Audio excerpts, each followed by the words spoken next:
Mike's on, council. Okay.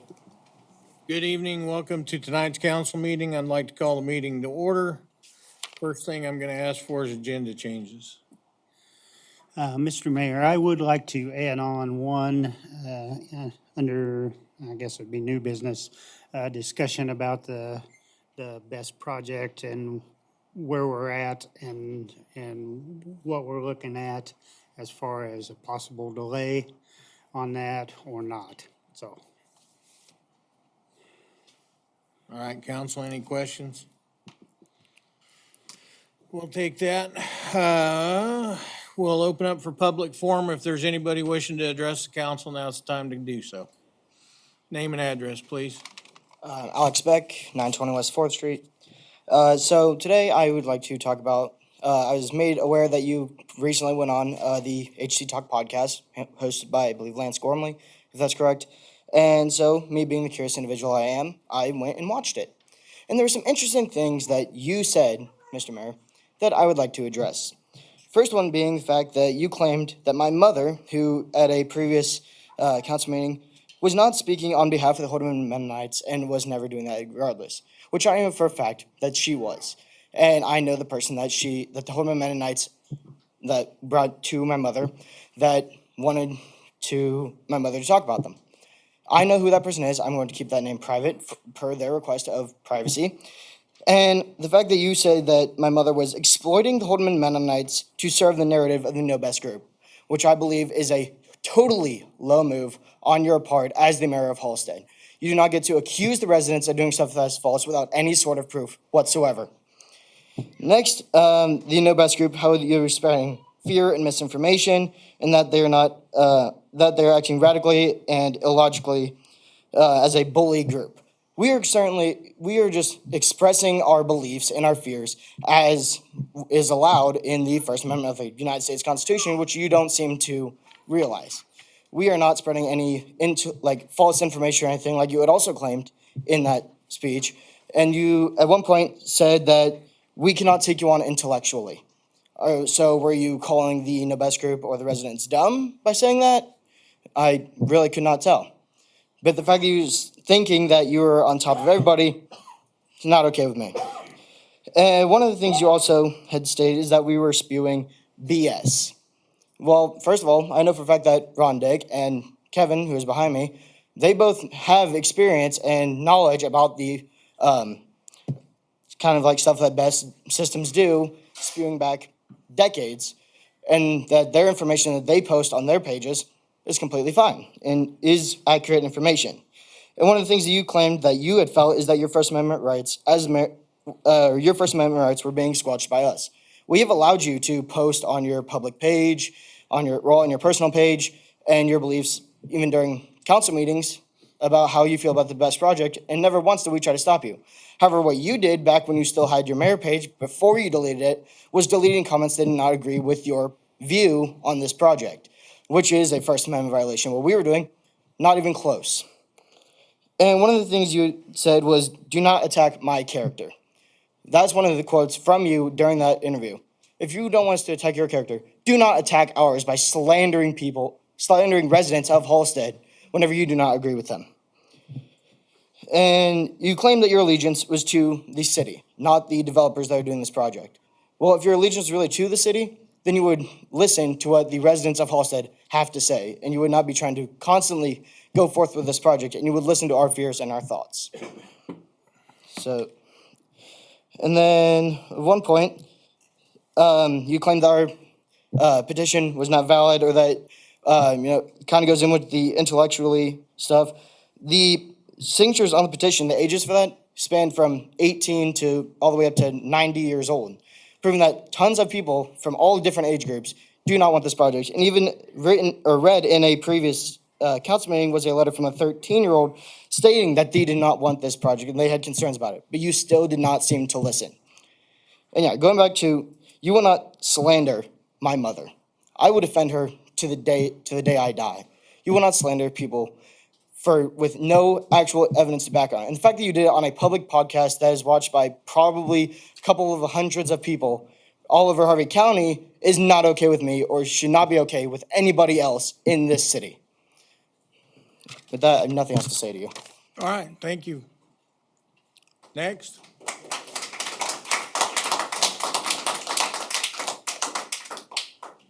Dennis, I was here about a year ago. I got some handouts for you guys this time, if I can. Name and address, please. I'm sorry. I'm Mike Fellows from 805 Grandview in Newton, Kansas.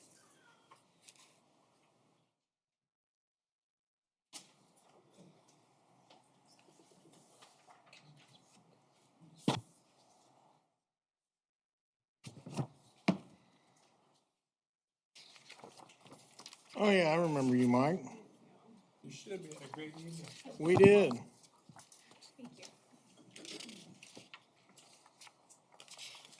Oh, thank you. Mine's getting worn out. I keep it in my purse.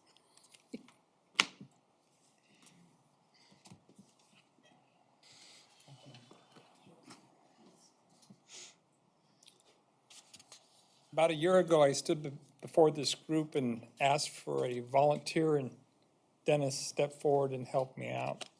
But a little bit about what we do. I started a contest. It's called the Harvey County Constitution Contest. I felt it was important to engage students, teachers, city council members, school board members, our state elected officials, and even Ron Estes in a project to have the kids in Harvey County have an opportunity to write a 2-page paper about a question that we posed to them on the Constitution. So again, Derek Schutte was good enough to let us have his kids join the contest.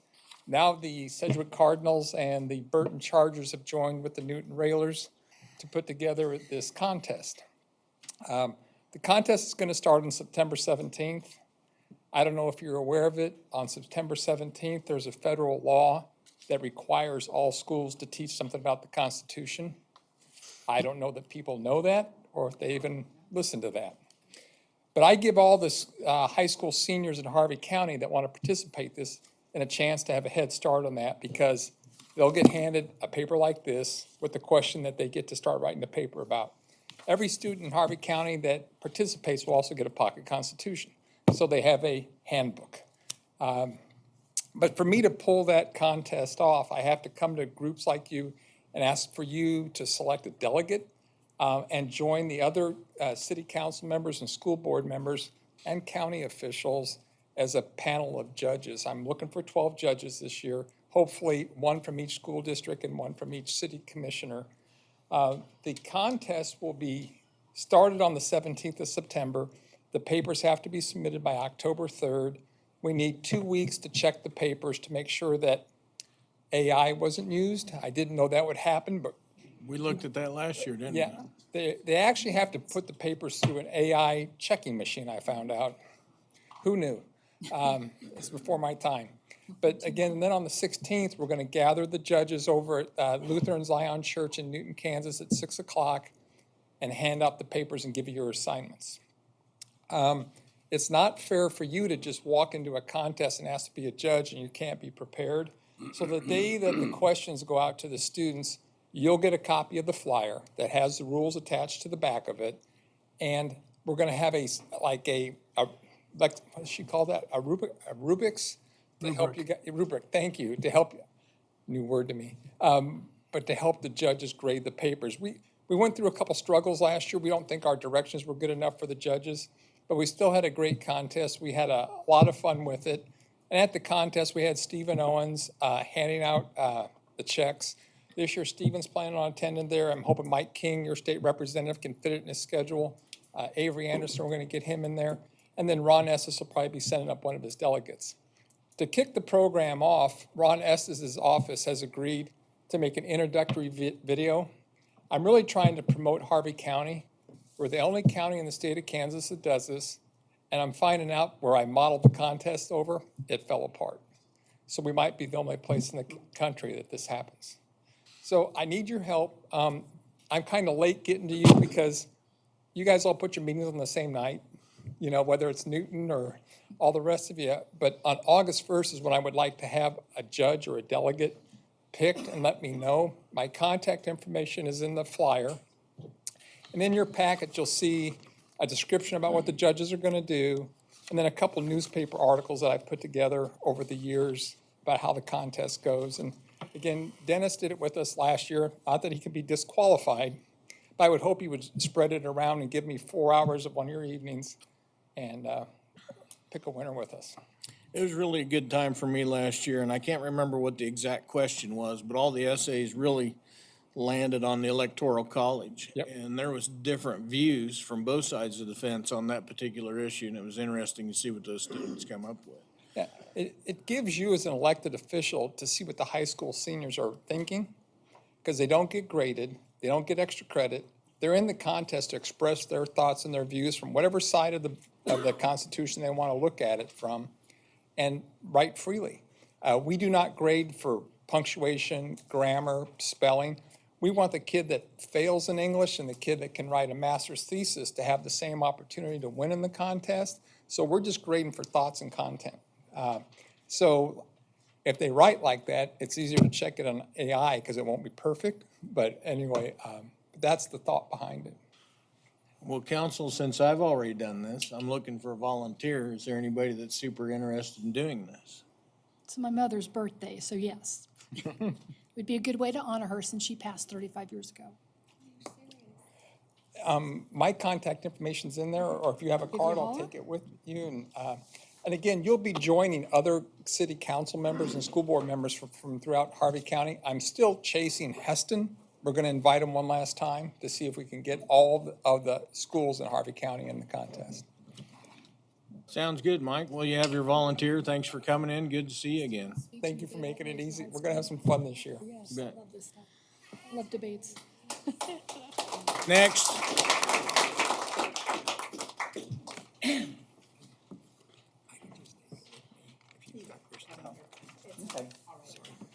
Kevin Henderson, Halstead resident. See if that works a little better. I think it's interesting that he's talking about the Constitution of the U.S.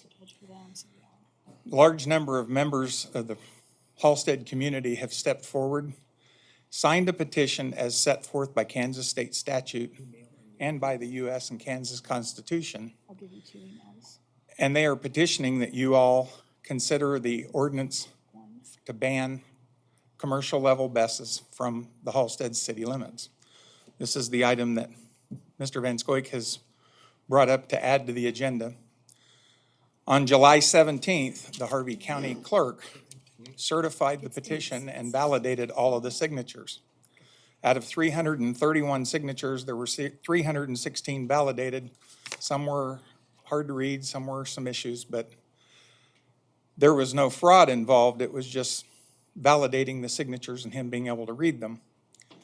That's more signatures by registered voters in Halstead than any of you received as votes to be selected as council members and mayor for the city of Halstead. I think the people of Halstead have spoken what they want to see happen. I think the statute sets it forth. I would ask that you all consider that this evening. I think it would be really good to lay this issue to rest, get it out of the spotlight here in Halstead, and allow everybody to start returning back to what would be a normalized lifestyle as much as possible. I would appreciate that if you would do that. And if not, don't put anything in the way of putting it to a vote of the people, because I'm confident from the number of people who walked down my driveway and stopped and visited me at 5th and Main and signed this petition and stated their wishes. I think that if you vote to implement the ordinance as petitioned and as presented, I think you would be going by the will of the majority of the people of the city of Halstead. Thank you very much. Next. Who's next? Going once? Going twice? All right, I'm going to close the public forum and I'll go on and ask for the approval of the consent agenda. Mr. Mayor, after reviewing the consent agenda as submitted, I would make a motion to approve it. Second? Have a motion and a second to approve the consent agenda. All in favor, say aye. Aye. Aye. Pose same sign. Consent agenda stands as approved. No public hearing tonight, no unfinished business, so we'll move right on into new business. And we have a funding request from the Kansas Learning Center for Health, and we have representation here. Okay, so Ethan, is this a funding request or a funding update? Funding request. I am Corey Edwards. I am the new executive director for the Kansas Learning Center. So I have brought with me flyers for Megan. Megan is the Mega Body Inflatable. I'll wait for everyone to get one. So I am bringing I'm bringing Megan in for Old Settlers on Saturday. She will arrive coming out of Houston. She meant for me to have that. She, also give you a letter? And I'll give you- wanted to do something really different. I am relatively new to the Learning Center, been here about 2 months. Thought about what we could do to really kind of bring some attention to the Learning Center. Realized that our last request for funding from the city was for an outdoor classroom. Kind of thought about what we had done in the past and what would kind of be innovative that nobody in Wichita really had ever done. And that's where I'm from. And so found an organization out of Houston that does these mega inflatables. And then got to learn a lot about Old Settlers and thought, well, you know, I've got a lot of lawn to play with here at the Learning Center. So why not stick a huge body on the lawn? So she runs about 50 feet long and about 26 feet wide and about 12 feet tall. And her innards, if you will, light up. And so you can learn about all of the organs in the body, and you can punch in various diseases and the organs light up, and then it'll tell you kind of what's wrong. It's a very interactive, immersive, hands-on, if you will, exhibit that would check off the box of outdoor classroom without us having to build anything more on the Learning Center lawn. No more gardens. We wouldn't have to do any more landscaping, and this would satisfy that grant obligation. What's kind of confusing to me being new is we already received the check from the city of Halstead for the outdoor classroom. And so we've received the check. We received it in February for this that was written for last year. And so my request is to spend the $10,000. She's more than $10,000, by the way. So John Stutzman is pooling his money, hopefully with the city of Halstead's money, to bring her in for 1 day. Well, she'll be here more than 1 day, but on display for 1 day from 10:30 to 5 on Saturday. And so my request is to be able to use the city of Halstead's $10,000 to put this on. Ethan and I talked about maybe the city of Halstead loaning us some fencing to put around her. We will inflate her about an hour and a half prior to 10:30 and then deflate her a little after 5. It'll be just 50 feet of fun. You enter in the mouth and then exit out the butt. I mean, what's more fun than that? What goes in's got to come out. I mean, right, I mean, literally, I mean, what is more fun than that? So this is a free event, and we've put out a variety of press releases for this, hoping to get some press around it. And Old Settlers Committee, I've met with some of them, and so this is on Facebook. And so we're hoping that it goes up, I think, right before the race. Remember, I'm new, so this is all new to me. And so we're hoping to get a lot of attention around this. So that's kind of my spiel about her. Again, she does come with a staff person, and a big price tag. So any questions for me about Megan? She is their largest inflatable. And so when I contacted Lauren, who owns the inflatable, she's like, boy, you're not messing around. When you go big, I'm like, well, we either go big or we go home. We're either going to do it or we're not. So any questions about Megan? She's run off of a generator. And so Is we've there got. portable air conditioners blowing in there? They're gonna be awful hot. That's what I was It is, well, she's open front to back, so whatever breeze we've got going, we'll have fans, and we decided to go with the generator option because our power outlets on the outside of the Learning Center would not support the amps needed. So I'm bringing my generator from home. I live on acreage, who doesn't have a generator if they're on acreage? So I've got a generator I've never used. I needed a certain amount of watts, and so I happen to have a generator that fits the bill. So, and then I am hoping to get another on backup. How many watts do you need? I need 4,000, at least 4,000. I've got a backup generator. Do you? Yes. Okay, that would be wonderful. So I don't want mine, if mine somehow failed, I don't want mine to be the only one. And so I'm bringing mine in, and so if I could borrow another one, just, I'm kind of backup plan gal. So if mine failed, we would have a backup then. But, if we've got some fans circulating front to back to front, and we're hoping to get, a lot of good pictures. I think that there is a gentleman who takes Old Settler pictures. Is his name Jared? Used to be. Yeah. So we can get some pictures out of this. I think it'll be a lot of fun. Let me rephrase that. As long as we have power in Halstead, you can use my generator. That's kind of how I feel about in Goddard as well. As long as we've got power in Goddard, everything's good. So that's kind of what I'm here to talk about, is the 10,000 that was already issued. I owed you guys an outdoor classroom. Megan checks off all the boxes. That being said, I'll be back because I'll be requesting additional funding for something else, but this is last year's.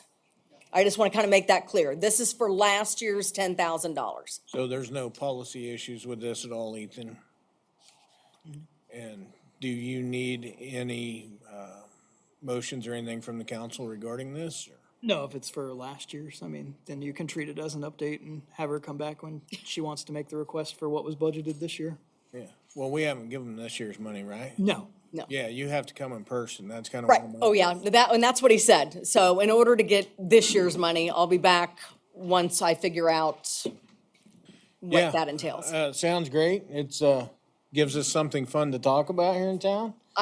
We needed something fun to talk Well, about. other than, Larry and Carolyn Williams coming back and the whole best thing, I figured this was fun to talk about. We could have something fun to talk about. And you can reach out to Julie and get my contact information for the generator and stuff. But no, this looks fun. It is, I think it's going to be fun. I'm hoping it is. Okay. All right. Any other questions about Megan? Can I make copies of this? Oh, please do. Please distribute it wherever. And for those in the audience, it's on, I think it's on Old Settlers' Facebook page. That's where a lot of people are seeing it. So, and then I've also, anybody has questions, just give me a shout. But again, 10:30 to 5, you won't be able to miss her. She's going to be on the lawn. outside of the Learning Center. Are you gonna require people have buttons in order? No, to it's see her? Okay, free, it's okay. free for anybody. The city of Halstead's paid for it along with John Stutzman, and so it's free to anyone. Buttons, I guess, I don't know anything about the buttons, but no, we don't need buttons, Okay. okay? Okay, very good. Thank She- you. She's about the thank you. size of my camper with all the slides out, I'm telling and she's you. 14 foot longer. It really is gonna be something. So, yeah, feel free to make copies, post it anywhere. Yeah, distribute it. That'll be great. Oh, that's fun. All right, next up, Old Settlers Funding and Street Closure Requests. I see Mr. Weber's here for that. Good evening, Mr. Mayor and City Council members. My name is Alan Weber. I am a member of the 2025 Old Settlers Committee. On behalf of the Old Settlers Committee, I'd like to take this opportunity to say thank you for last year's contribution, and to Pat Adams and the city crew for all their efforts to make it another successful year. We definitely couldn't have done it without you guys. No doubt about that. That being said, I'm here this evening to ask the City Council for a $12,000 annual contribution for this year's Old Settlers Festival. These funds help us to provide insurance for the festival, carnival games, prizes for the kids, tent rental for the food court dining, prizes for different events, entertainment, and sound services, just to name a few. I'm also here this evening to ask for council approval for a few street closings during the festival. And you guys should have a copy of that in your packet, We do. along with some fire and EMS support services. I'll just go over those real fast just to make sure we're all on the same page, to see if anybody has any questions. You going over the street closures, Alan? Yes. We'll start on Friday, August 8th. We will start off in the Ball Diamond area for the Party in the Mud Pit, mud volleyball and cornhole tournament from 3 p.m. Friday until 2 a.m. on Saturday. The first street closure will be Main Street Railroad tracks to East Street, and Main Street from 3rd until to 6th for the Great Race.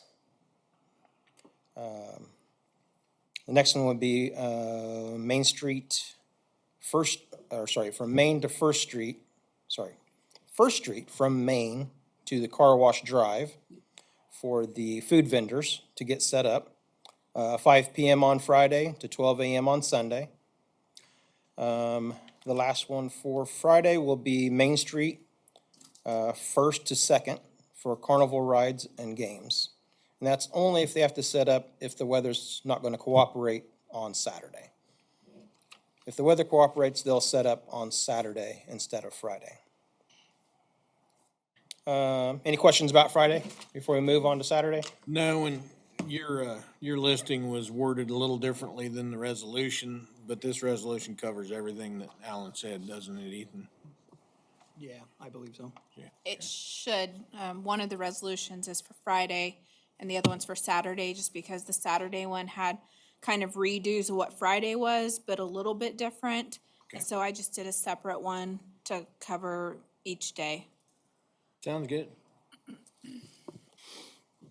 Okay, if there's no questions about Friday, we'll move on to Saturday, August 9th. We will be in Riverside Park for some events there. And then we'll also be in Scout Park for the car show. First street closure will be Main Street from 1st until 6th for a carnival setup and the grand parade.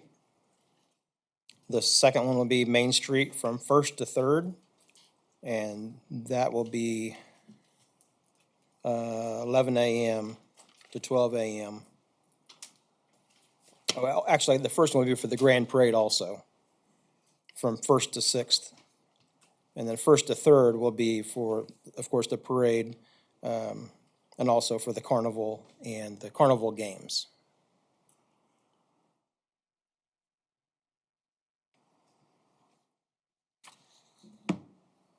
Any questions on that one? Nope. I have a off-the-cuff question here, if I may.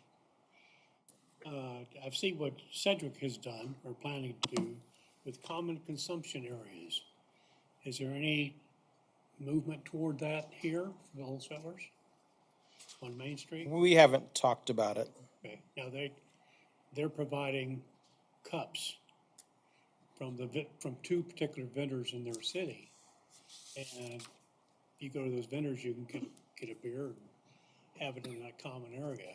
I just wonder if somebody's brought that up yet. Well, we Apparently not. have a meeting on a Wednesday night, so I'll bring that up for maybe next year. Maybe. As far as the fire and EMS, we will need some EMS standby at Riverside Park for the cardboard regatta at 11 a.m. And the Ball Diamond area, this is all on Saturday, sorry. The Ball Diamond area for the fireworks. And that's around 9:30 p.m. and it usually lasts till about 10:30, 10:45. On Friday, we would need EMS standby for the mud pit area from 8 p.m. until completion, which should be 1:30, 2 a.m., somewhere in that neighborhood, Went a little later last year, didn't it? sometimes. Yes. Any questions about any of that? Do we have staff that can handle all of that? Oh, yeah. We do? Okay. With Pat's help and the volunteers. Okay, I'm reading that, but I'm like, I don't really feel comfortable saying, yeah, good to go. And I'm like, I don't really know, like, Can I speak? No. This is my department. Sure. Saturday's fine. Saturday's fine, I'll just stand up here by Alan. Saturday's fine without no issue, we've got the regatta and everything covered. We have people moving around consistently Friday night doing things, but we cannot commit that truck to the mud pit that entire window of time. They will be in and out of there, and then if we do get a call down there, they're going to be in that several block loop anyway being out. I know we get this request every year, and every year we're standing here and we're not covering that on the Friday night. And I don't believe we've had an issue No, it's just for for the if last someone several would years. get injured. But, and I know it's for their insurance. There will be coverage, and there will be people there. But to commit the EMS unit there from 8 to 2 or whatever, we just don't have that commit with everything else going on, not knowing what the call volume may do. No, I understand that. You okay with that, Alan? We will just call 911. Yeah, and That's the- they that's the will proper be in- channel, They right? will be in and out. Okay. But just not committed to the one spot. Okay. Fair enough. Similar to what you do at football games, the truck is there unless you get called out and then you get, Start picking up and then it pulls then you out have to go pull get out. an outside agency. so it's similar to what we do anyway. Yeah, Okay, same thing we do at the schools. okay. thank you. Any questions about fire or EMS? I think we got those answered. I think the last thing I need, the Old Settlers Committee members, we rent golf carts for the committee members on Thursday at 4 p.m. So they won't have the slow-moving vehicle sign like usual, or like residents, I We guess. usually make exemptions for that during Old Settlers. I would assume we'll do the same thing this year. Yeah. Okay. So that would be Thursday until Sunday for the golf carts. And that's all I have. Thank you. Thanks, Alan. All right, council, we got a couple of resolutions to vote on. Approve that first. 2025-06, I think is the first one. Yep, and then 2025-07's next. Where'd I go? Here, George. Oh, okay. There it is. Make it easier on you. Yeah. Mr. Mayor, I make a motion to approve resolution number 2025-06, resolution providing the temporary closure of public right-of-ways, thoroughfares, and public access roads on and along Main Street from railroad tracks to Riverside Park. 300 blocks, 600 blocks of Main Street, First Street from Main Street to Car Wash Drive, and 100 to 200 blocks of Main Street in the city of Halstead, Kansas, for the time and date specified herein. Second. We have a motion and a second to adopt resolution 2025-06. All in favor, say aye. Aye. Opposed, same sign. The resolution carries. Mr. Mayor, I'd make second motion to approve resolution number 2025-07, a resolution providing for the temporary closure of public right-of-ways, thoroughfares, and public access roadways on and along Riverside Park, the 100 to 600 block of Main Street, and the 100 block, 300 blocks of Main Street in the city of Halstead, Kansas, for the times and dates specified herein. Second. We have a motion and a second to adopt resolution 2025-07. All in favor of that one, say aye. Aye. Aye. Opposed, same sign. That resolution stands as passed. All right, now let's move down our Mr. agenda. Mayor. Go ahead. You will also need a motion for the donation to Old Settlers. Oh, yeah. Well, I forgot the money part, Alan. Mr. Mayor, I'd make a motion to approve a donation to the Old Settlers Committee for an amount of not to exceed $12,000 upon the receipt and proof of special event liability insurance coverage and authorization for street closures as requested, subject from city staff. Second. I have a motion and a second to approve the annual donation to Old Settlers. All in favor, say aye. Aye. Opposed, same sign.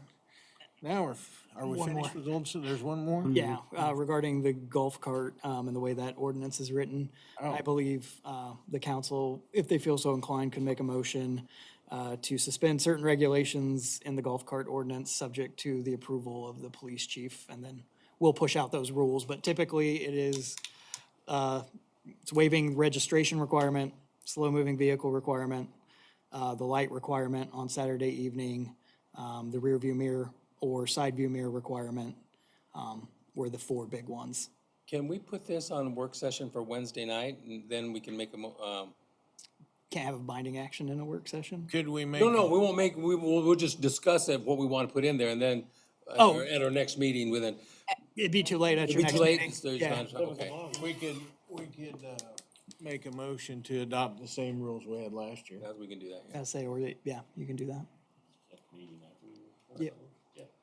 Mr. Mayor, I'd make a motion to approve and adopt the same rules and requirements for golf carts and slow-moving vehicles as we had last year at Old Settlers. Second. We have a motion and a second to adopt the same rules during Old Settlers we used last year for golf carts. All in favor, say aye. Aye. Aye. Opposed, same sign. Thank you. Okay, so we're good to go. Now we can have Old Settlers. All right.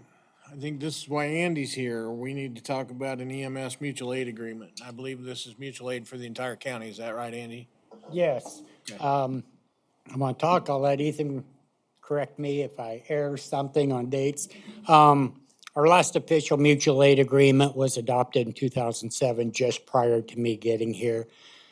It's not really changing. It's some cleanup on language, moving Burton's ambulance from the city of Burton to the Consolidated Fire District 5. With Sedgwick closing and then reopening, it's putting them back in the mutual aid loop. I believe the verbiage on the actual mutual aid is still identical to what it was in 2007. This is just a cleanup of governmental titles and getting everybody back on the same page. Sounds good to me. Any questions, council? No, it's basically what we had before, just changing the language. It's the one that I believe was April of '07. You would have done it back then, Jimmy, because we were without a director at the time. Yep. And it's just the mayor and clerk signature, is that correct? Yeah, the mayor and clerk to One sign. question I got, Andy. You said something about moving an ambulance in Burton to, When it was signed years ago, that was the city of Burton's ambulance service. They had merged with the fire department. okay. I want to say 10 or 11. So now it's technically Burton Consolidated District 5 and EMS instead of the city of Burton. Okay, So they were technically exempt from the mutual aid agreement, even though they're very active with everybody. Sounds good. Thanks for the clarification. This is just a curiosity thing. I'm sure you guys have a good reason for it. It's in section 3D. Each party's personnel shall abide by and be subject to the rules, regulations, policies, general orders, and standards, operating procedures of their own employer. So, and it goes on from there, but is it that you guys have your own protocol of how you? Right, we have our own SOGs, our own protocols. Hypothetically, I'm gonna pick on Daryl for a second, or he's already left, but if Newton comes over here, Newton operates under their medical protocols, under their medical director. We go to Newton, I'm still operating under Dr. Detweiler and our protocols. Yeah, it was just a curiosity Yeah. question.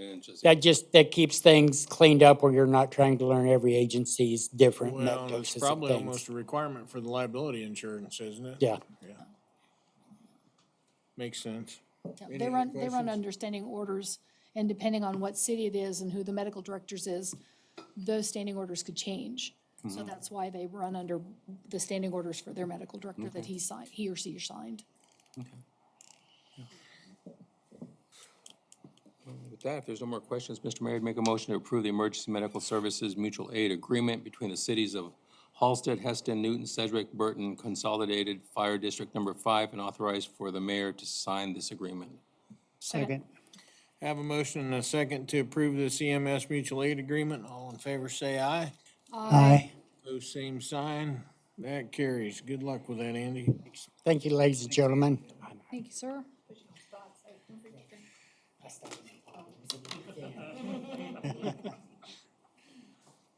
I think this next item's on here. For me, it's kind of one of my pet peeves. And that's resolution number 2025-08, disposition of city equipment. So this is old stuff that we don't use anymore, and if we're not gonna use it, we need to get rid of it. Yes, Resolution 2025-08 has a list in there of the larger items, if you will, and then there's some generic, like when we switched the VoIP system providers, for instance, we have a bunch of phones, we're not gonna list those independently out, but the big things would be like the old backhoe, several older utility trucks at maintenance. We will try and list as much as we can via online auction. We typically do that with Purple Wave, but the resolution does give clearance for staff to seek other methods of public disposition. So we could, if something, because Purple Wave won't take everything necessarily. So if there's something that they won't take, we can, advertise that via public sealed bid or other ways to get rid of that. And then all the proceeds from any disposition of equipment goes into the city equipment fund to fund future purchases, so. Looks like we had donors from Public Works, the golf course, some from Fire EMS in here, which we don't see very often. Yep. Any questions, council? Do we ever, do we include, we won't sell this for less than X amount, or that's just somebody's discretion? Typically, like at Purple Wave, there's no reserve on those items, they just go. But yeah, if we do other methods, at times we'll Okay, put a reserve on there. okay. Typically, by the time it makes it to Purple Wave, we've pretty much worn it out. We'll take anything, is that what you're? Mr. Mayor, if there's no more questions, I'd make a motion to approve resolution number 2025-08, resolution declaring certain property of the city of Halstead as surplus and ordering said property to be sold. Second. Have a motion and a second to adopt resolution number 2025-08. All in favor, say aye. Aye. Those same sign. That resolution's adopted. Watch Purple Wave, Alan, you can find a bargain on there. All right, what do we have next? City-specific benefit funds with the Halstead Community Foundation.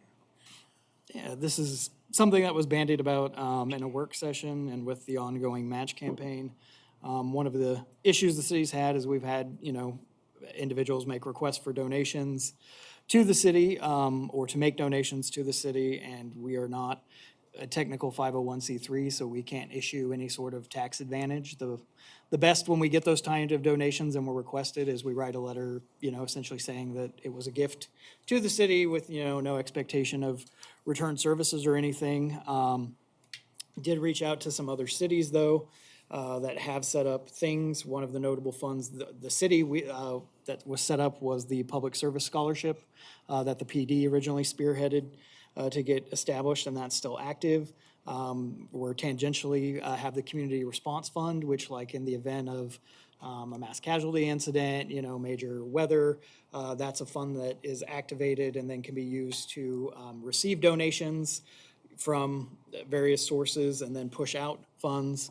Originally, some of you that were on there when the Presbyterian Church was bought, there was a community center fund that never really got any support, and so we closed that fund, and those rolled to just the Community Foundation's Impact Fund, as the city had nothing in there. But some cities have set up things like childcare funds, senior center funds, park improvement funds, festival and event funds, and with the ongoing match campaign, if the city had any interest in setting up something and talking with department heads, we feel there could be advantages to having like a park improvement fund. Wedgwood often receives donations, so putting a fund specific to Wedgwood. The fund agreements would still allow these funds to be controlled by the city of Halstead. So any decisions on expenditures would be made by whoever the governing body is at the time. But the advantage is you now have a vehicle. If somebody wanted to make that donation to Wedgwood, say, they can actually get the tax consideration for that donation. And right now, if we were to start any fund, and we already, as you all know from the budget cycle, plan for capital improvement savings in those types of funds, you have a match that would build that balance greater than just transferring it into the cities, so.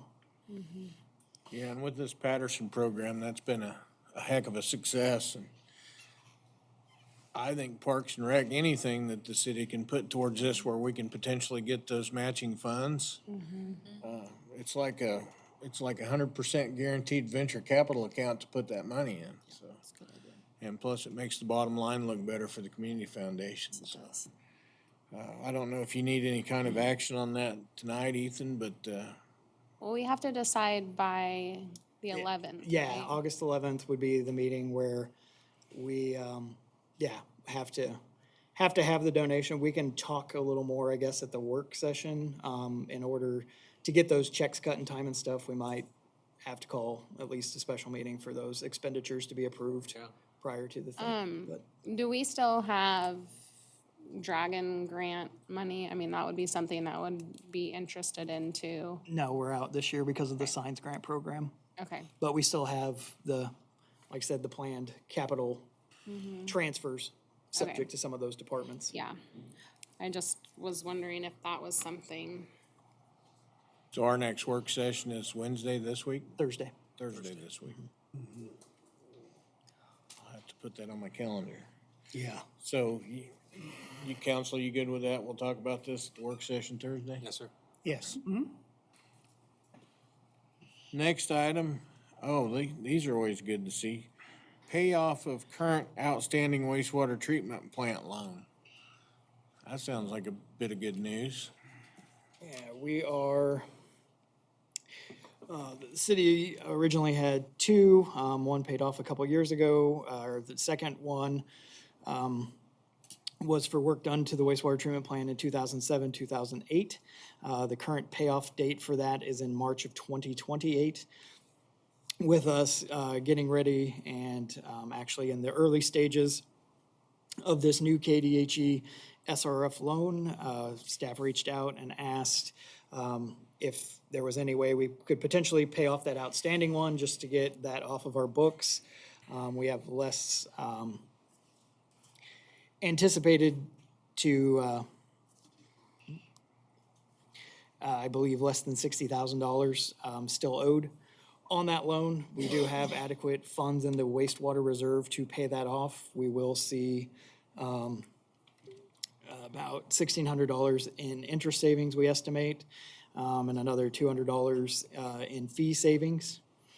And then that also, as we are looking at rate adjustments, would remove that off the books, so we're not contemplating that into future needed rates. So I believe it would be in our interest to pay off this loan early, and we've reached out to KDHE, and we can make that part of our planned September payment if we would like. We just essentially have to tell them 60 days in advance that we want to pay this off. And unlike a bond where you don't necessarily get the same savings by paying off early because those were, the interest and all that was factored in, this is more like a conventional loan. So we do have those savings by paying it off early. Well, I think if we have the money and we can save money by paying it off, we should probably do it. Yeah, let's get it off the books. Do you need official formal action on that? Yes, please. Mr. Mayor, I make a motion to approve the city manager to provide notice to Kansas Department of Health and Environmental, finalize and execute necessary documentation and pay off the existing state revolving loan for project number C 2017-53-01 from capital reserve funds. Second. Have a motion and a second to pay off this wastewater treatment loan. All in favor, say aye. Aye. Opposed, same sign. That's great. Next item on the agenda was what Jim added he wanted to talk about. I would imagine you said best, but I think you want to talk about the ordinance and Yes. what we're. Yeah. This is partly informational and partly to bring up the topic. I had some questions that I wanted to ask, and I feel like we need to have answers before I do anything else in this particular conversation. One of the, I guess, what I got the most feedback was the delay, is what we, and I asked some questions on that. One, the city's councilor isn't here because of a previous commitment. That was one of the explanations I've got about that. The other one, my concern, and Ethan can weigh in a little bit about the election part. If we don't pass it as a council, I mean, if the vote doesn't pass, the election part of that and the cost in that, and I just wanted Ethan to explain that to everybody so we know kind of an underlining thing that we don't always realize when we wait for a couple weeks. And that was my driving force to start with when we start to. So I'd ask Ethan if he can explain the election part of that as far as potential cost to the city and what it would cost to have a special election, because that's the key here. It's got to be within a certain amount of days between the general election and a special one, so. Yeah, essentially with the certified petition, you have two options available to you all as a council. You can adopt the ordinance, and that was in your packet towards the end, pages 40 through 137 had all that documentation for you, including a draft ordinance and resolution. So your first option is to pass the ordinance. If you opt not to pass the ordinance, or there's not support to pass the ordinance, like it would have a failed vote, then you would have to put that to an election. If the election resolution was passed today, that would call a special election because of the timing. The election cannot be held until 60 days after the county clerk would get the resolution, but if it's so many days out from like a general election, which it would be if you pass that tonight, then that will necessitate a special election and the city would be responsible for paying for those funds. It would be a couple $1,000s, probably around a $500 difference, depending on if the city opted for an in-person or a mail-in ballot.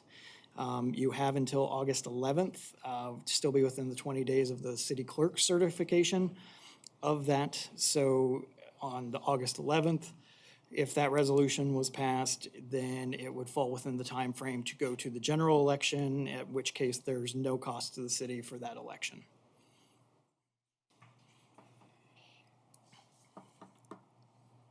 Thank you. I guess my question to the other council members is just comments about what you think of where we should land on this particular, just in case, if I was to bring it up tonight for a vote, we know what the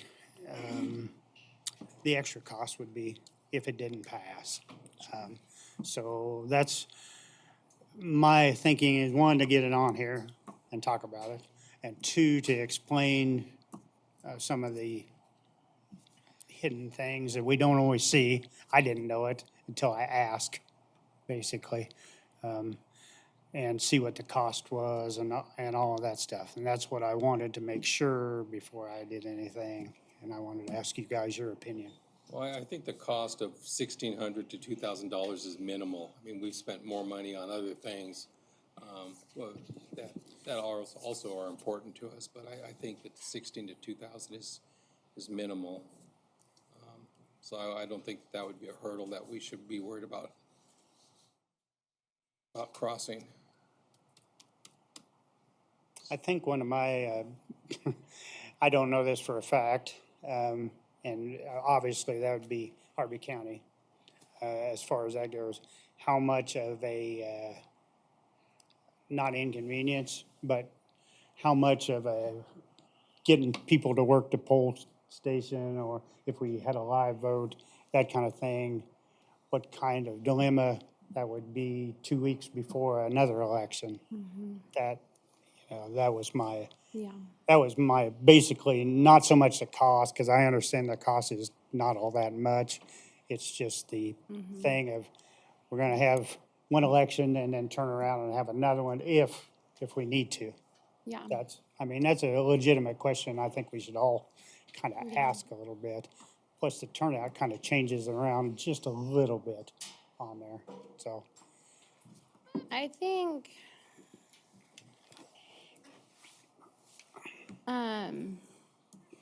I've said this before, that you don't know what it's like to be in a city council person's seat until you're in a city council person's seat. And I've learned a lot, and I'm still learning a lot, and Mayor, you mentioned I watched your podcast also, but you mentioned, I might not have the skin for it. I don't know. And maybe I'm not your person, and that's okay too, but I'm still a person, and I feel like whether you agree with me or not, or whether I act the way you think that I should act or not, or whether I vote the way you think that I should act or not, at the end of the day, I am still your neighbor, and I am still the person that goes to your church, and I am still the person that teaches your kid, and I feel like we've kind of lost sight of that a little bit because I feel like I've tried so hard to sit here and listen with an open mind and an open heart, and truly listen and read the things that get sent to me and respond to the ones that I feel like I can respond to.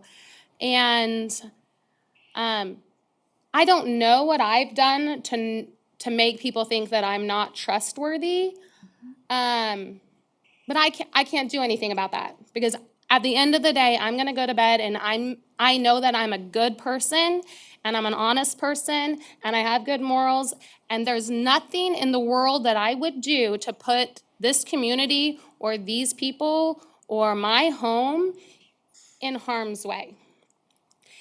And so I feel like I asked for trust through some of the process, And in that was met with, I didn't act the way that I was, that some might have expected me to act, or I didn't do something in a time frame that was acceptable to some.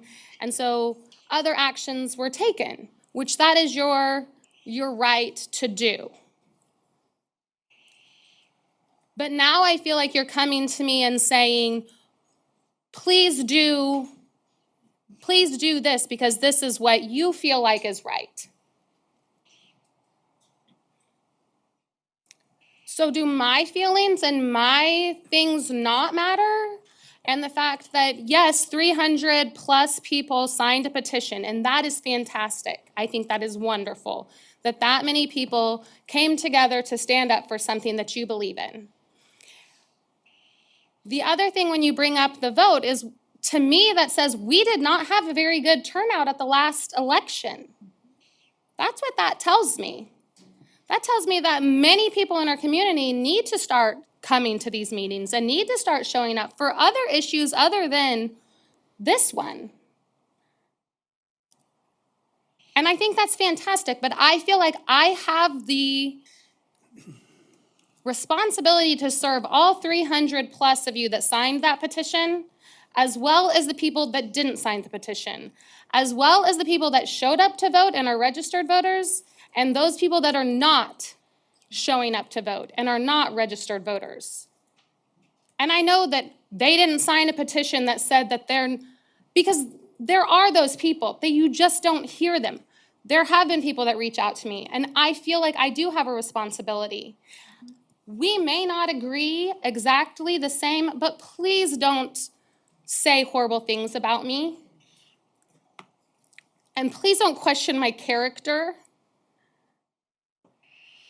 I try to show you respect, everyone that I meet, everyone that comes in here, and that's all I'm asking in return, is to be treated with that same kind of dignity and respect, whether we're going to agree or not, because at the end of the day, when this is all put to bed, we are still going to be people of this community that are going to have other things to fight for.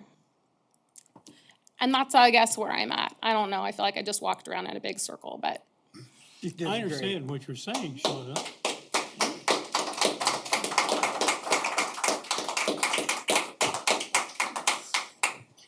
And I have those people who ask me, do I get a vote?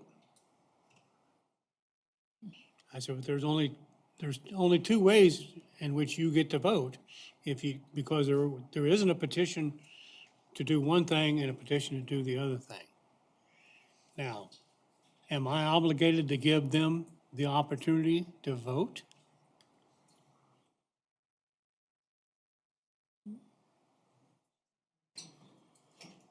There's 85% of the community we have not heard from.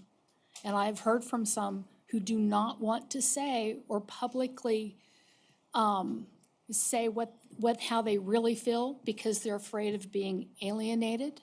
They're afraid of being blackballed within this community.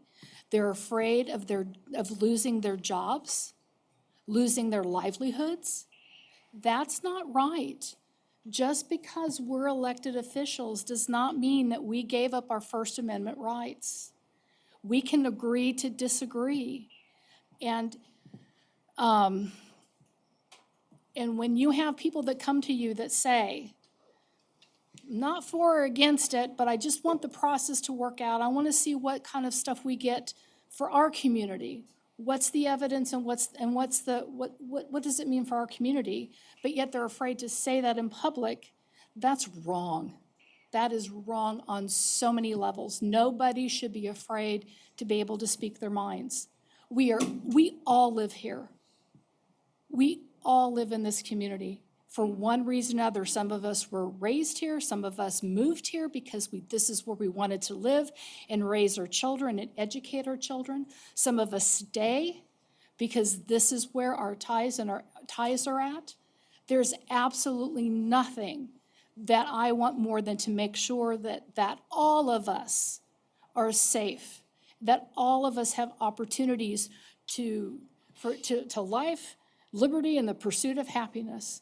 and to be able to go out and to do the things that you want to do to prosper and to be happy. And to think that any of us would sacrifice that is just beyond the pale to me. There are times where I go to bed so frustrated because we have listened and listened and listened for months. Planning and Zoning Commission have listened for months.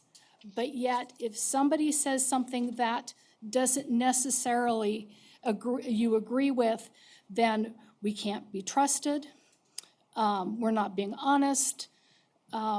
Character comes into question. You know, I will never apologize for who I am, for what I do, and the education that I have, because I am thankful and grateful, because most of you don't know how I grew up. So with that, yeah, I don't know where I was going with that either, but it's just that we live in this community too. We want the best for all the people of Halstead. And we want to go to bed at night safe and secure with where we live and with what we do every night. Thank you, Denise. My main focus on this whole thing is to get everything out there and tell you exactly where we're at here. I'm gonna have to ask Ethan to refresh me. I know that there's dates and there's times. If we wait until the 11th, is that the next council meeting? That's the next council meeting. We are still within the ordinance perimeters? You're still within the 20 days of the city clerk's certificate of the petition.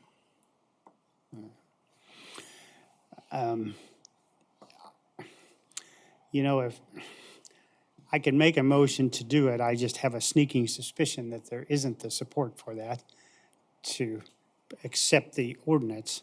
I can make that motion, but I just hesitate a little bit. If we're going to do it, I would rather wait a couple weeks, and the only reason for that is just so there isn't any cost if we have to go to a vote. I know it's not much, but I also know there's other parts to this that we have to consider a little bit. And one of them, they gotta have the election. If we mail it in, that's one thing. I've never been a fan of big mailing in stuff. I'd rather have an in-person thing. So I hesitate a little bit to even bring up the ordinance to pass because I just have a sneaking suspicion. If it doesn't, then we go, am I correct in saying we go right to the election?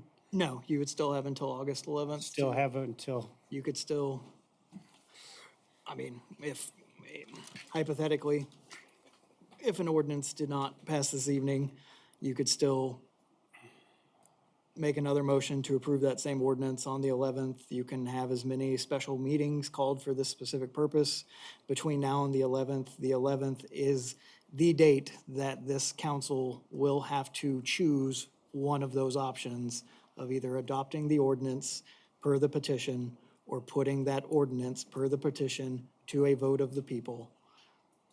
And the only difference between whether you would pass the resolution calling for a special election tonight versus on August 11th is the August 11th one would allow that to just go as a ballot question on the school board city elections that are scheduled for November. If you pass it tonight, we would get with Rick. I don't know the exact date, but most likely early October would be a special election, either in person or mail-in ballot, whatever you guys would decide, and then the city would pay those associated costs. Well, and personally, because our city attorney's not here tonight, I'd like to consult with him a little bit, specifically about the ordinance, to make sure there's no unintended consequences created by that ordinance, should it be accepted. I haven't had a chance to read it. I don't know if any of you guys have been through it. Yeah, I've read I'm not it. an attorney. yeah, Yeah, I read it, right. so. And not Well, all I read it, and attorneys it are the has, it same. has I'd like to a have somebody 10-year who waiting period to try it again.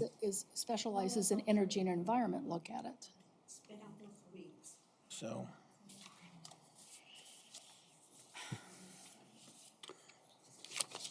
Well, if we're done discussing that part tonight, we can move on our agenda, council. Are we ready to move on our agenda? Yep. Well, we do have 2 executive sessions tonight, and I would entertain the motion for the first one of them. As soon as Jim gets it. All right. I move that the Halstead City Council recess into executive session to discuss potential purchase of real estate, primary discussion related to acquisition of real estate property exemption KSA 75-4319B6 to include the city manager to reconvene at 8:25. Second. Have a motion and a second to enter into executive session. All in favor, say aye. Aye. Opposed, same sign. We are in executive session. You want to go to the room behind your office? Yeah.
We are back from our executive session. Is there any action to be taken as a result of? Not hearing from the council. Jim, if you turn your mic on, you can give me that next motion. Thank you, sir. Mr. Mayor, move that the Halstead City Council recess into executive session to discuss performance of a city employee and maintain privacy rights to pursuant of a personnel matter for non-elected personnel exemption KSA 75-4319B1 to include the city manager to reconvene at 8:45. Second. We have a motion and a second to enter back into executive session. All in favor, say aye. Aye. Those same sign. We're in executive session. We'll move back to that council room.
We are back from our executive session. Is there any action to be taken as a result of?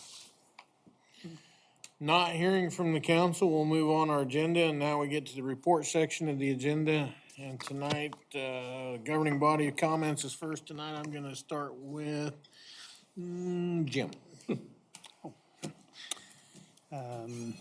Just want to wish everybody a happy Old Settlers Days, because I don't think we'll meet before that happens. That's right. So I'll only be here for half, but hey, half's better than none. So, and make sure to stop by the Learning Center for Health and check out the, whatever that is. Was it Meg? Yeah, Megan. Megan, I'm excited You about call her Megan. Massive Meg or something? Massive Megan. Massive Meg. That's it. Megan's got a big mouth. Yeah. Did you notice the picture? Yeah. All right, on to you, Charlie. Well, not a lot. I just had an interesting conversation the other evening with a young man. He was promoting an organization, I realize that.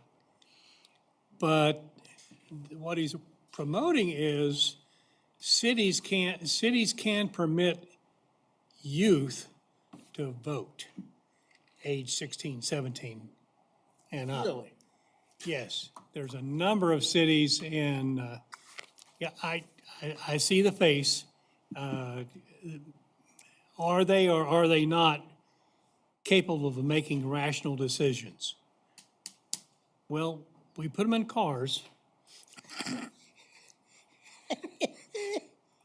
So, anyway, they said, is there any chance that happening? I said, I don't know. Yeah, I suspect it could, but it hasn't happened in Kansas yet. But there are other states that definitely do it. And there's national organizations promoting this. Yeah, I don't think we want to try to be the first one in Kansas to do anything. Yeah, you never know. You never know. That, kids, the idea is you get kids start voting at 16 and 17, there'll be more voters down the road. And they will continue to vote the rest of their lifetime, as opposed to having a 44% voter turnout. We always did simulated elections as part of our civics class when I Yeah. was in high school. But and they know they couldn't do it on the state level and the national level because there's documentations. But cities and school boards, that's a different story. Yeah, for city and school board. Oh. And some states do it now as caucuses because that's a political party thing. That's not a government thing. Whatever, just a thought. Interesting. Yeah, it was. It was a Any good other thoughts? It's conversation. antiquated. Huh? Any other thoughts? Nope, I'm done with that. Okay. George? Well, something struck me while I was reading a couple of the ordinances tonight, and you had mentioned it once, and I had some other people ask me, why do you read all of that? When we're doing an ordinance?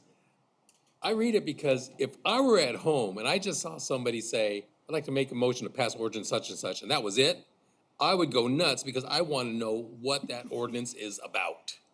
And That's why I read them out, because I want the people at home to know what this ordinance is pertaining to. And if they want, they can pursue it further.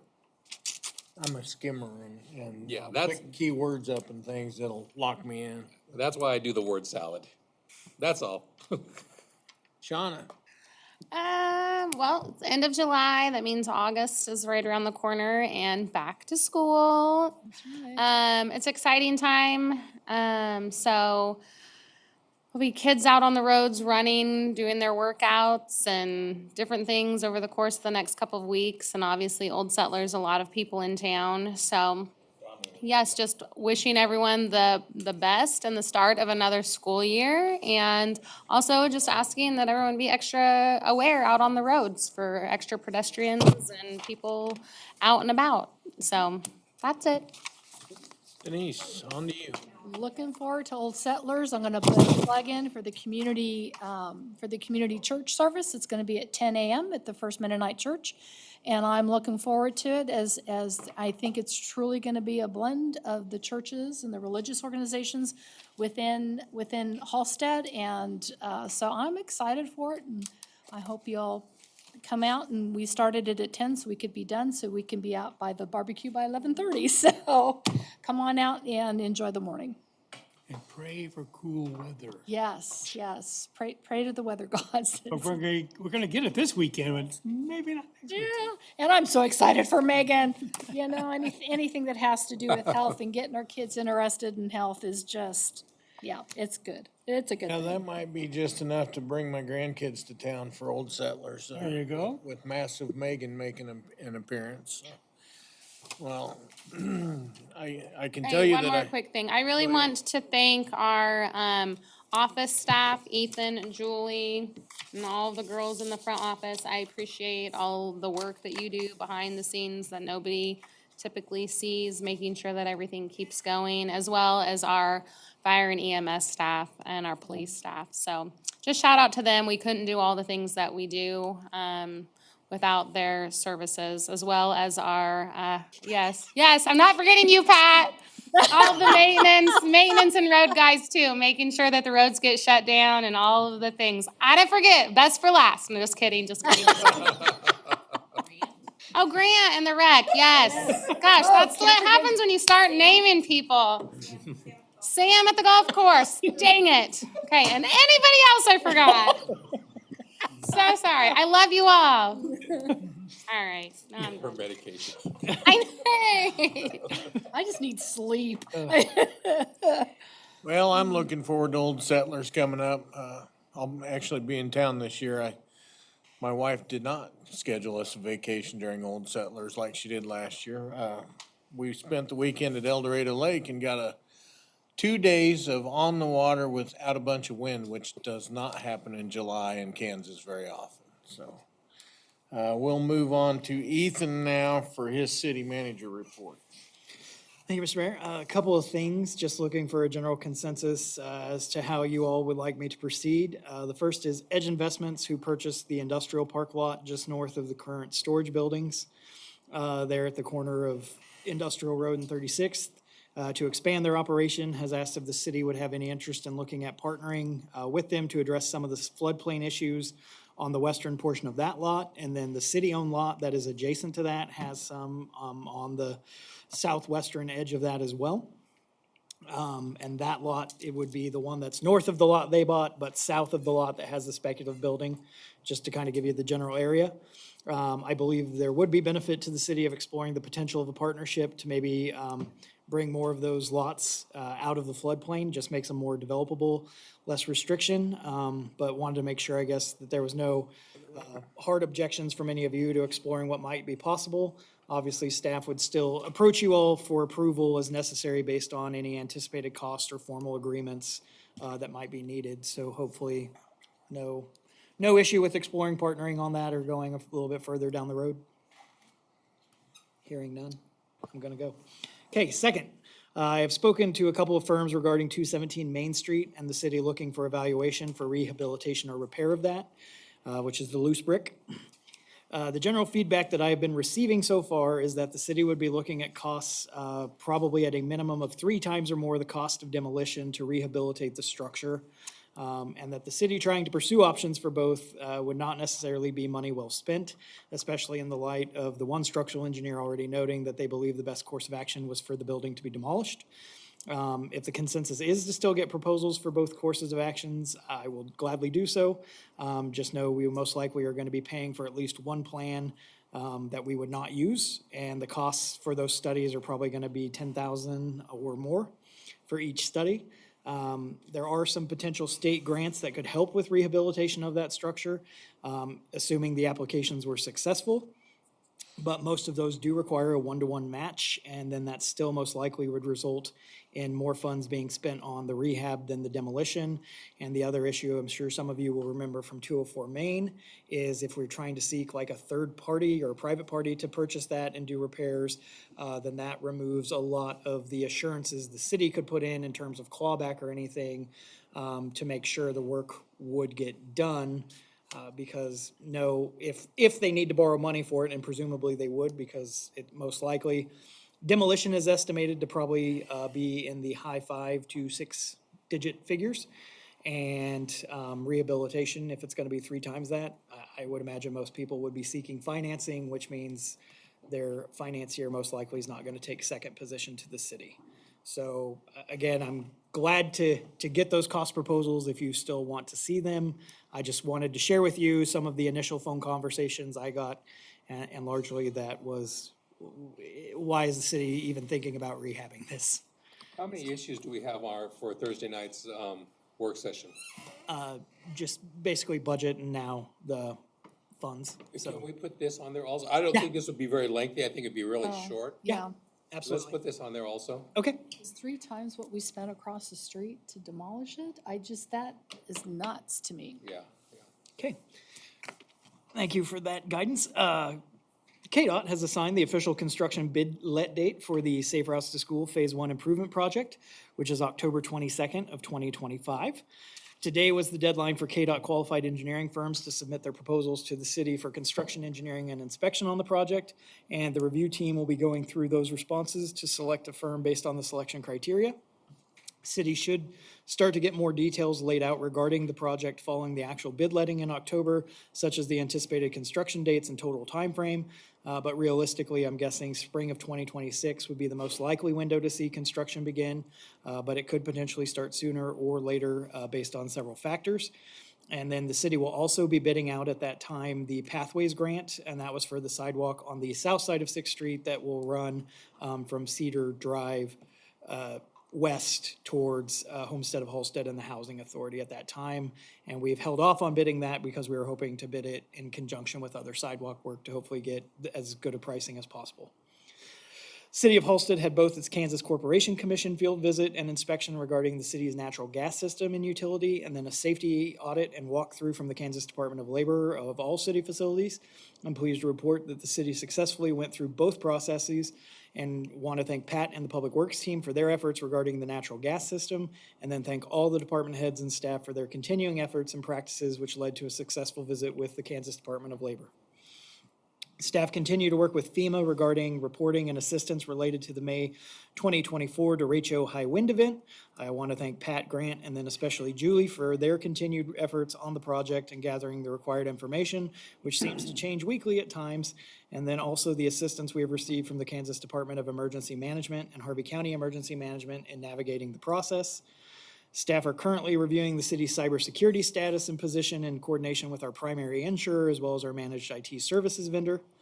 The ongoing project to move the city from a physical on-site server solution to a cloud-based solution is over the halfway point now. Testing of the new IT environment will hopefully begin in the coming weeks to ensure a smooth transition as possible when we're ready to go live. City did receive confirmation of our successful application to the Build Kansas Fund. These funds would help the city with the required local match that would be required by the Safe Streets for All grant that we applied through from the U.S. Department of Transportation, should that application eventually be awarded. Staff have sent a draft memorandum of understanding to all the downtown businesses participating in the Signs Grant project, and they have been given the clearance to proceed with their projects. All signs should be up no later than December 1st. The water tower will be going down this week for its annual service. The tower will be drained for the service and then should be back in service by Thursday. Staff are in communication with Public Wholesale Water Supply District 17 regarding the project, and nobody should hopefully notice any interruptions other than you might see some water around the water tower. Work continues on the 2026 budget, and staff look forward to the continued discussions on Thursday evening during the work session. And then finally, and I'll wait until after the financial report, I want to present to you all the marketing video for the spec building. So that is all I have there, unless there's any specific questions. I've got one question, but it's gonna be more for Pat. Pat, are we gonna have to have a fire hydrant partially open while we're running without a tower? We have what's a release valve on it, so it shouldn't be running consistently, but it may be popping off, and when the pressure changes in the Gotcha. system, it'll just try to keep from overpressuring, so. Yeah, we don't We'll wanna, have two of them on. One of them, I think, leaks all the time a little bit, but it shouldn't be flowing a lot, but. okay. Any other questions of Ethan's report? Yes, sir. Ethan? Yeah. What kind of impact do you anticipate, A, Evergy's rise of 9%, is that for municipalities too, or is that just residential? I do not know the answer to that, but I can find out. Because that's a chunk. Yeah, And I also understand that Black Hills Energy got, permit for natural gas. And that's gonna be, I don't remember what the percentage is, so I don't wanna say anything about that, but I know they got approved. yeah. That's gonna have an impact too on our budget. Yeah, potentially, Black Hills, we mostly have transportation agreements with, for pipelines, so if their rate was, specific to transportation, it will affect us more than if it was, like retail rate, so. But, no, we are watching that and trying to factor those in. Because the average is almost 10%. Yeah. All right, you can jump into your financial now, Ethan. Okay, some of this references the treasurer's report that was on the last packet, so I apologize we didn't give that to you again. But total reconciled cash and investment across all the city funds were just over 7.1 million at the end of the second quarter. This reflects an increase of just over $600,000 for the city's cash and investment position at the end of the first quarter, and less than a 1% variance from the city's position at the end of the second quarter in 2024. City booked just over $2.5 million in receipts and transfers during that period, and expenditures were just over $1.94 million during that same time. The city has received the majority of the property tax revenues it would anticipate for the 2025 fiscal year, and generally expenditures will begin to outpace revenues as we head into the final half of the fiscal year. City is still in a net positive position compared to our outstanding liabilities and obligations, which sit at a balance of just under $5 million. The largest obligation being the temporary notes related to the Main Street and Stutzman Street extensions and additions. City's gas utility loan principal sits at just over $860,000 from the original $2 million borrowed in 2021, and the city continues its accelerated repayment schedule to try and limit unnecessary interest costs there.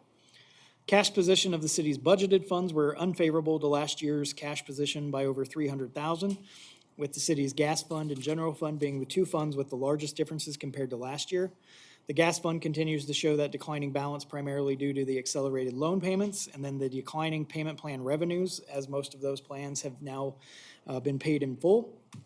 The general fund shows decline due to revenues present in last year's budget, notably the Sedgwick EMS contract, no longer being reflected in the budget, and then the expected increase in expenditures due to inflationary pressures or ongoing projects. Due to changes in the VIN program, that fund has also seen a decline in revenues, although it continues to see activity and help offset special police projects as needed. City's utility funds continue to operate and show general signs of overall health and stability. As noted, the gas fund was the most unfavorable position in terms of expenses to revenues, but we are beginning to see pressure in other utility funds as well, and then the obvious adjustments that will be needed in wastewater due to the wastewater treatment plant improvement project. Staff will continue to monitor the trends and bring forth needed adjustments for the long-term health of these funds and the ability to continue having funds for needed infrastructure maintenance and repair. City capital funds continue to be in relatively strong position based on anticipated capital expenditures. The city equipment fund is in relatively the same position as it was last year at this time, despite some larger equipment purchases during that time. And then the city capital improvement fund has increased by about 10% year to year. Its growth due mostly to capital expenditures related to certain grants not yet being assessed to that fund. Utility reserves have also grown in that time frame, with the exception of the gas reserve, which has had that, which did have that large service line project expenditure within the last year. Staff anticipate that scheduled transfers will continue to be made as budgeted for this year, but will continue to monitor all funds to ensure that appropriate levels of fund health, as the pressures due to expenses and rising costs continue to become more apparent, are kept in mind before we make those transfers. Overall, the city remains in good fiscal health for this year. But that does not mean that conversations about long-term trends, desired service levels, and then both revenue and expenditures are not needed to ensure continued good fiscal health for the city. All right, ready for a question? Yep. When do you think we're gonna be going out to bid on the wastewater treatment plant? They have started preliminary engineering work, and we're seeing the initial there, but I would say probably in 2026 at some point. So I will reach out and see if I can get a better estimate on that. Yeah, I'll start getting questions before long about when that plant, or when that project's gonna get started, so. Okay. And then before we adjourn, I will love to show you the industrial park spec video, which you guys might have to turn around to. The See TV that? behind me. Oh, It is on our website too. and yes, this is on the website as well, People are interested. so. I think I've seen it, but. Take that. Nope. It's Pat switching screens. To get over there, but Julie, can you flip the backlight or the farthest left switch? I think it would be the one. Yeah, there we go. Everybody good? And this is what EDC helped with.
As well.